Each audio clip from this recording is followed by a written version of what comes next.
Sa ngalan ng Ama at ng Anak at ng Espiritu Santo. Panginoon, isugo mo ang iyong espiritu at pagpanibaguhin mo ang muka ng aming mundo. Ang mabuting balita sa araw na ito ay mula sa Ebanghelyo ni San Mateo, Kapitulo 15, versikulo 21 hanggang 28. Makikita natin sa tagpong ito na si Jesucristo at ang kanyang mga alagad ay pumunta sa Tiro at Sidon, at doon ang isang babaeng Kananeya ay lumapit at nagmakaawa kay Jesus. Panginoon, anak ni David, maawa kayo sa akin. Ang anak kong babae ay sinasapian ng demonyo at pinahihirapan ito. Tulungan po ninyo ako. At katakataka sa ebanghelyong ito, na tila ba sa mga unang bahagi ay hindi pinapansin ni Jesus ang pagmamakaawa ng babae. Ngunit kung ating makikita sa bandang huli ng ebanghelyo, itong ginawa ni Jesus ay upang subukin at tignan ang intensyon ng puso ng babaeng ito. At nung makita ni Jesucristo ang intensyon ng babaeng ito, ipinagkaloob ang kanyang hinihingi at noon din ay gumaling ang kanyang anak. At paano tinignan ni Jesucristo ang puso at intensyon ng babaeng ito? Dalawang bagay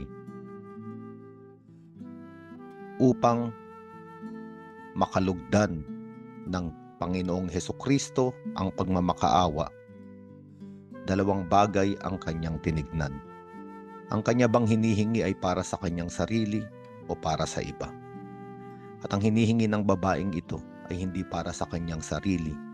Ang panalangin niya ay hindi para magkamit ng biyaya para sa kanya. Ang kanyang pagmamakaawa ay dahil sa pagmamahal. At ito'y pagmamahal para sa kanyang anak.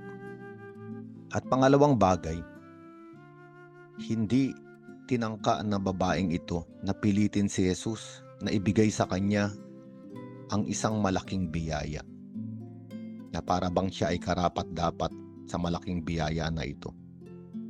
Kaya nga nung sinabi ni Jesucristo na ang ipinakakain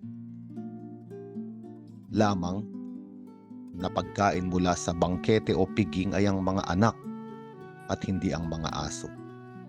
At ibinaba ng babaeng ito ang kanyang sarili. Kaya nga sinabi niya, kahit hindi mo ako bigyan ng pagkain mula sa piging o sa lamesa, kahit mumo na nalalaglag sa lamesa ay tatanggapin ko. Katulad ng tinatanggap ng isang aso. At dito nakita ni Jesucristo ang dalisay na intensyon ng babaeng ito. Una, dahil sa pagmamahal, humihingi siya ng biyaya hindi para sa kanya. Pangalawa, mayroon siyang kababaang loob na makita ang totoo niyang lugar. At itong ebanghelyong ito ay para sa ating lahat.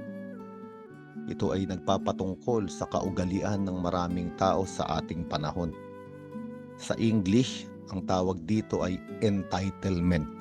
Ako ang karapat-dapat. Ako ang karapat-dapat na unahin. Ako ang dapat na pagbigyan. Ang gusto ko ang dapat mangyari. Ang salita ko ang dapat sundan. Ako ang dapat ilagay sa gitna. Ako ang dapat purihin. Ako ang karapat-dapat. Makikita natin sa ugaling ito, ginagawa ng tao na sentro ang kanyang sarili. Kaya nga hindi na siya nakakalabas upang tumawid sa ibang tao at makita ang pangangailangan ng kanyang kapwa.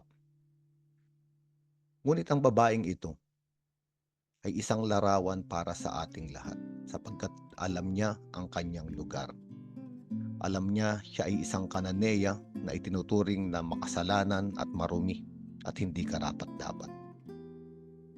Ngunit naroon siya hindi upang humingi ng tulong o biyaya para sa kanyang sarili, kundi para sa iba.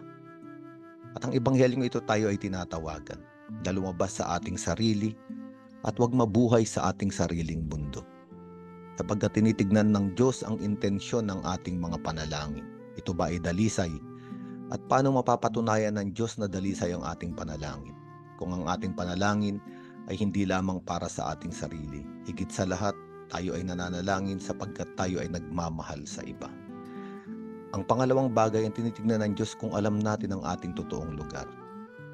Kung alam natin na tayo ay hindi karapat-dapat sa malalaking biyaya. Kung makikita ng Diyos na tayo ay naniniwala na ang butil ng mumo na bumabagsak ay sapat na sa atin. Hindi tayo humihingi ng malaki. Hindi natin pinipilipit ang kamay ng Panginoon para sundin ang ating kalooban. Para bang nandun lang tayo sa isang sulok na naghihintay ng kanyang sulyap, ng kanyang pansin. Nagmamakaawa, tumitingin at naghihintay sa kanyang biyaya. Mga kapatid, ang ebanghelyong ito tayo ay tinatawagan. Pumasok sa ating kalooban, tignan ang ating puso. Tayo ba ang sentro ng ating daigdig o ang Diyos ang nandun sa sentro ng buhay natin? Kung siya ang nasa sentro ng buhay natin, nandoon tayo sa gilid, background. At kung bibigyan niya tayo ng pansin, salamat. At kung tutulungan niya tayo, salamat.